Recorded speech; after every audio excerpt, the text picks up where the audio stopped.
attrition and also what you need from employees. If you think you're going to be scaling as a leader, I think hiring for adaptability is actually one of the most valuable things you can look for over any other specific skill, because what the company is and how the company works is going to change.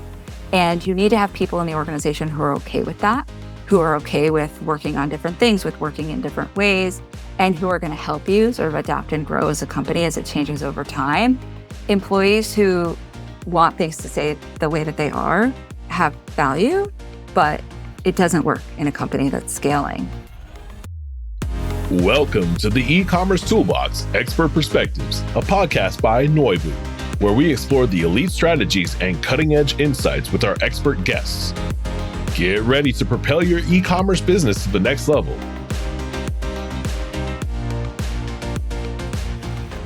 Welcome to another episode of the E-Commerce Toolbox Expert's Perspective. Joining us today, we have a real product expert, Emily Levada. So welcome, Emily. Thanks. It's great to be here. Awesome. So we'll hear a bit about how Emily got into product management, into senior roles, but just from a high level, she started her product career at Amazon, then going to Wayfair for close to a decade. And most recently, she was a chief product officer and then chief executive officer at Embark, which is a scale-up e-com brand. So Emily, first off, welcome to the show. Very excited to do a deep dive on product management. And maybe we start off by learning a bit more about career journey from your own words. Yeah, sure. So I'm a theater kid at heart, and I came up doing theater, got a college degree in theater production, and picked up a second major in psychology. And I like to say theater and psychology are both studies of how individuals behave, one scientific and one artistic. And I had a career in professional theater production in a role called production management. I was always a technophile and I wanted to get into technology. I wasn't sure how to do that. And so I went to get an MBA and ended up discovering product management and doing my internship at Amazon. And what I learned is that the conversation that happens between set designer, carpenter, and a scenic painter is exactly the same conversation that happens between UX, UI designer, a backend engineer, and a front-end engineer. And product management was a great fit. Ended up at Wayfair and stayed there, as you said, for close to a decade, learning sort of all over the business. I moved from operations to merchandising to the core product and then into logistics, product management, and design before moving to Embark most recently. Love it. As we were preparing, I was checking out your LinkedIn and some of the show notes, and I'm very curious. We talked a little bit about the trust equation. Could you maybe talk to us a bit about what is the trust equation? Yeah, sure. The trust equation comes from a book called The Trusted Advisor by a guy named David Maesters and some others. And the trust equation is basically a framework that helps people understand what trust is made up of. And it basically says trust is made up of four things, which I can tell you about. But it was so important to me. It resonated with me so much and has become a tool in my toolkit because it takes this really fuzzy and abstract and sort of emotional concept of trust and breaks it down into tangible, quantifiable things that we can much more easily talk about in a business context. And so, as an example, the first component of the trust equation is credibility. And that's basically, do you know what you're talking about? And that's something that we can understand and we can give feedback on, right? So like we can say to someone, hey, when the CEO asked you that hard question in that meeting and you said, I don't know, but I'll get you an answer by the end of the day, like you really helped your credibility, right? Or on the other hand, when the CEO asked you that hard question in that meeting the other day and you bullshit your way through the answer and then had to backtrack because it became clear you didn't really know what you were talking about, like you really hurt your credibility, right? And really what we're talking about is, does the CEO trust you or not? But it makes it much more easy to have that conversation, right? The second component is reliability. Do what you say you're going to do. A lot of people talk about this as the say-do ratio. And that's also like super easy for us to understand. You said you were going to deliver something by a certain date, like you did or you didn't. And that's easy for us to give feedback on. And what that feedback cycle helps us do is understand what behaviors are adding to or subtracting from trust in the organization. And so if we teach the trust equation to our employees and we give feedback to them using the trust equation, what we're doing is we're encouraging them to take behaviors, to do behaviors and take actions that increase trust in the organization. And we're discouraging them from taking actions and engaging in behaviors that decrease trust in the organization. And it just like makes building trust into a much more sort of thing that we can accomplish in the normal course of business without having to like go on retreats and do trust falls and have deep conversations, right? That makes sense? Makes a ton of sense. And I'm curious, like, how are you relating this to product management and how brands interact with their customers? So the other two components of trust, one is basically this idea of sort of discretion or like intimacy. Can I trust you with my emotions or with secrets, right? And the last is basically self-orientation, which is other orientation. That's basically like, can I trust your motives? Do you take into account the impact on me when you make decisions? Do you have my best interest in mind? And when I think about what makes up trust between a company and customers, particularly an e-commerce company and customers, it's really the same thing. So when I would think about how is Wayfair building trust with customers as the leader of the core funnel, the core product funnel? Well, is our credibility? Do we know what we're talking about? That basically is, are our product descriptions accurate? Do we have all the right information? Do we tell you the right things? Do we set the right expectations? Are we experts? If you call our customer service department and ask them questions, do they know what they're talking about? The second reliability is, do you get your things on time, undamaged? It's what you expected to get, right? Did we do what we said we were going to do? This piece about discretion, right? You're trusting us with your personal information, your payment information. Are we handling that with care? Particularly in today's worlds where security leaks happen all the time. And then the last piece is when something goes wrong. Do we do what's best for you or do we do what's best for us? And those are the same things that are building trust in individuals in the organization and that I'm thinking about as a manager of a team. But it's also what I'm thinking about when I'm considering, am I doing what's right for the customers? Are we as an organization doing what's right for the customers? Or how could we be doing better by them? How could we be building trust with them? It comes back to these same things: credibility, reliability, discretion, and the reduction of self-orientation. I love that framework. And you'd mentioned this a bit earlier as well. Part of product management is, especially in large organizations, is coordinating the front end developer with the back end developer, with the designer, with the analytics team, with everyone who has kind of a stake in whatever project you're working on. And I even see it in our organization, product managers. We say it like they help herd the cats, they help everyone kind of get towards the end goal. So maybe talk to us a bit about some tactics on how to do that in larger businesses, especially now in the whole, call it hybrid world, where there might be pocket offices, maybe the back-end engineers are in Boston and the product teams in Michigan, and people are dispersed a little bit. Talk to us a bit about some of the tactics on how you're able to seek alignment, seek buy-in, and coordinate cross-collaboratively. Certainly, we have to be much more intentional about it in this world where people are remote, distributed, because you're not just getting information in the context of the office. It used to be that you could learn a lot about what was going on just by sort of wandering through the office, overhearing, listening to phone calls, hanging out in the kitchen, chatting with people on the walk through the hallway after a meeting. And so we have to be more intentional. But back to the larger question, I have this philosophy that product management is all about managing tension in an organization. If there was no tension, you wouldn't need product managers. Everybody would know what we should build. The engineers would build it. The marketers would sell it. And like, you wouldn't need a team of people whose job it is to manage the tension between the business and the customer, or between marketing and science, which was right attention in my last job at a life sciences company, or the tension between cheap, fast, and good. That's the sort of like classic attention that you have in engineering. So I feel like a lot of what product managers do is really bring structure and bring decision making to all of these various tensions that exist in a business. I think that in order to do that, it's important that you understand what all of the various stakeholders are trying to get, what they're trying to accomplish, right? That starts from a place of believing that everybody has good intentions, everybody's trying to do what's best for the business, but different people have different ideas of what that means or of what's most important. And so understanding where everybody's coming from really allows you to do that last piece of the trust equation, which is take other people's points of view into account as you're making decisions. Now, that's not the same thing as making decision by consensus.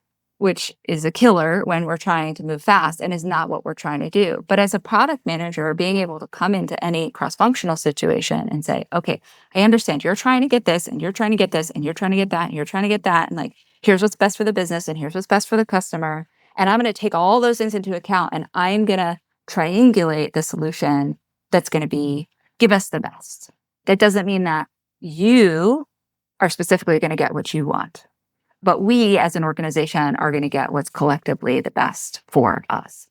I think in a remote world, it requires a lot more dedicated and intentional communication. It requires more conversations, more targeted conversations with partners saying, explain your point of view to me, help me understand why you want this and not that. It requires a fair amount of documentation and asynchronous communication. I think writing becomes a much more important skill in particularly distributed across time zones world. But ultimately, I think it all comes back to that piece of understanding what everybody's trying to accomplish and where we're trying to head it as a business and what's going to be valuable to the customer. And then building enough trust that when you as a product leader say, this is what we're putting our resources towards, people understand why you've made that decision. How critical is it to frame it around the objectives of the business in your experience? Ensuring that, hey, like you mentioned, you're trying to triangulate goals within departments and not losing sight of what the business's goal is, whether it's efficiency or growth, or curious how that plays in your experience. It's incredibly important. I mean, I don't think anything that a product or engineering team is doing shouldn't be able to be understood in terms of how it's benefiting the business and the business's core goals. And I think that product strategy and product goals should follow directly from the business's goals and be the place where we start to understand, okay, how can we solve the right problem for the right customer at the right time in ways that create value for the business. I love how simple you put it in true product management fashion. Emily, I'm curious, you've obviously been a part of a couple different scaling stories. Wayfair is a big one, Embark as well. What are some of the key kind of learnings that you take away from those rides? Scaling is a ton of chaos. It's funny, I use the blitz-scaling approach. There's a book called Blitz-scaling, but the book didn't exist when I was in the middle of blitz-scaling at Wayfair. And just to give you an example, so I was with Wayfair from about 800 or 900 employees to about 17,000 employees. I had a team in 2014 that went from 10 to 60 in 4 months, just to give you a sense of how fast we were scaling that is blitz-scaling. And blitz-scaling, it has a war connotation, right? It has a blitzkrieg connotation. And that's often what it feels like. And in some cases, there's just no way around that. It's difficult, it's uncomfortable, it's messy, it's chaotic. I will say one thing that I learned being with Wayfair over a decade and over a number of cycles is that there's a moment as a broader organization. There were a couple of times where Wayfair hit a point where 60% of the employees had a tenure of less than a year. And that is when the wheels come off the bus. If you can imagine that, like you're new, there's 2/3 chance that your immediate peer is new. There's a 2/3 chance that your boss is new.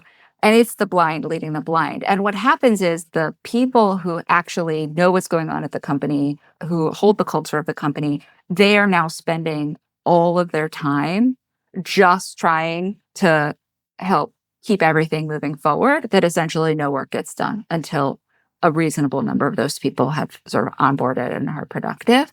And so I would say there's some limit. And for Wayfair, it was probably around like 50% of employees have a tenure of less than a year that an organization can truly handle in terms of how fast they can scale. And so I think there's always this balance between moving so fast that it's uncomfortable and really going off the track, if that makes sense. Really interesting insight. I never looked at it like that. But yes, that would be pretty scary. And that could be a symptom of, to your point, blitzscaling or even attrition as well, right? And it's usually, I'm sure those things are tied hand in hand in some cases. So that's interesting.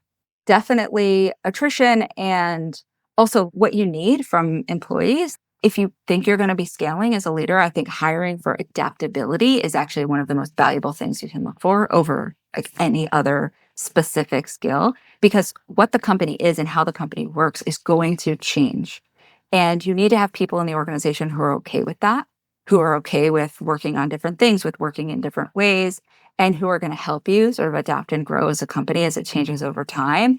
Employees who want things to stay the way that they are have value, but it doesn't work in a company that's scaling. And those people end up becoming really uncomfortable and have a really difficult time adjusting as the organization changes around them. That's really good insight. Maybe we should have opened up with this next one, but what do you think the role of a product manager is in e-commerce? What do you think some of the kind of key roles, key responsibilities when companies are hiring these types of roles? So I already told you, I think so much of being a product manager is about managing those tensions. And I think in e-commerce, there are a couple that come to mind. So for one, as an example, e-commerce always going to have some sort of catalog management. And the larger a marketplace you are, the larger that catalog is going to be. And that's always going to have inherent tensions in it. There's always going to be, for example, this tension as an e-commerce company or as a marketplace between owning the experience and owning how products are merchandised, how you display content to the customers, what your imagery looks like, and passing off that responsibility to your vendors or your suppliers. And that is going to change as you scale. When you're small and you have a relatively small catalog, you can own and control a lot of what your experience is like. As you scale the number of vendors on your platform, you are not going to be able to exert that amount of control. Or if you try to, you're not going to get economies of scale out of it. And so your ability to now switch from being an organization that is managing an e-commerce experience to be an organization that is creating tools to help vendors manage their e-commerce experience is, I think, a fundamental shift that a lot of companies go through. And one that when I'm thinking about what makes people really great in e-commerce or who really understands e-commerce, right? It's often people who get some of those things. They've been through those experiences. They understand some of those trade-offs. I mean, e-commerce is always there's so much minutia in managing a catalog of products. And there's the whole e-commerce experience that is not managing the catalog, that is having a product detail page and having an add to cart button and having checkout. But at the end of the day, really successful e-commerce companies, that's the technology product you're building, but it's not the product you're selling. The product you're selling are the products in your catalog. And so I'll give you an example that was like a pet peeve of mine. Wayfair sells furniture and we sold cribs. And cribs are somewhat interesting as a piece of furniture. Actually, all beds are somewhat interesting in that the dimensions are standard, right? Mattresses are a standard size, crib mattresses are a standard size. And adult beds have a little bit more leeway because they're often sort of decorative. But cribs are basically the same length and width. All cribs are basically the same length and width within 3 inches either way. And for some reason, this was 10 years ago, it was always true that about a third of the cribs in our catalog had the length and width reversed. And now you could ask, why does that matter? Because maybe customers probably aren't searching by length and width. If they're standard, they might not be searching. But a couple of things are true. One, I think parents have a lot of anxiety about, I got a crib mattress. Is the crib mattress actually going to fit in the crib? Because they don't necessarily understand how standardized the cribs are, or they don't really understand the difference between a mini crib and a standard crib. And there are some nuances. I learned this the hard way. I had twins and I had to all of a sudden fit 2 cribs on one wall. And I needed a crib that had no decoration. I needed the crib that was the closest to the mattress dimensions because I only had 104 inches and I had to fit 2 cribs. And so there are these use cases where all of a sudden it matters to some customer that you have this piece of data right. But somehow as a big company, you can never get those little pieces of data right because solving that one problem of length and width of cribs was never going to rise to the top of the pile. It would have been easy for an engineer to go in and build a rule that's if you see this length and this width, swap them and just run it all the time and fix the problem. But nobody was ever going to do that. Instead, there was a human being who owned cribs as a category who once a month would go in and just manually change everything. That's a really, really interesting anecdote. Yeah, I think as a product manager, figuring out how do you make that catalog management experience easy, whether it's for people who are in your organization or for your vendors? Because at the end of the day, your customer isn't buying your checkout experience. Your customer is buying a product that you're selling, and your ability to help them understand that product, select a product, like feel confident in that purchase, especially if it's a high value purchase or a considered purchase, is really important. I always felt that that was particularly true at Wayfair, where we had high average order values. Returns are very hard for large goods. Damage rates are high on some of those products. You really want to make sure that the customer is buying the right product. Makes a ton of sense. As we look to close up, Emily, do you have any parting pieces of advice or wisdom that you'd give to leaders that are maybe about to go into an extreme growth period, or they're in an extreme kind of growth period within D2C? The first thing I would say is just that growth is so exciting and it's such an amazing opportunity to learn. So keep your learning hat on and you're going to get a ton out of it. I would also just say, focus on that adaptability. Get good at giving things away. One of the things that happens as you grow, and this happened to me many, many times, is like you'll own a whole big thing, and then tomorrow you own half of it. And then tomorrow you own half of that. And then you own half of that. And that can, like, if you have an ego about it, that feels hard. That is just what happens at a company that is growing really fast. And get ready to like go deep, not wide, and to just enjoy doing well at whatever piece of the puzzle that you have that day and whatever the company needs from you on that day or that week, knowing that it's probably going to change 3 months from now or 6 months from next. Love it. Beautiful insights. Emily, always a pleasure. Thank you so much for taking the time and really appreciate your insights. Yeah, thanks. The E-commerce Toolbox Expert Perspectives is brought to you by Noibu. To find out more about Noibu and how we can help you debug your e-commerce site and rocket your revenue, visit www.noibu.com. That's Noibu.com. And then make sure to search for the E-commerce Toolbox Expert Perspectives on Apple Podcasts, Spotify, Google Podcasts, or anywhere else podcasts are found, and click subscribe so you don't miss out on any future episodes. On behalf of the team here at Noibu, thanks for listening.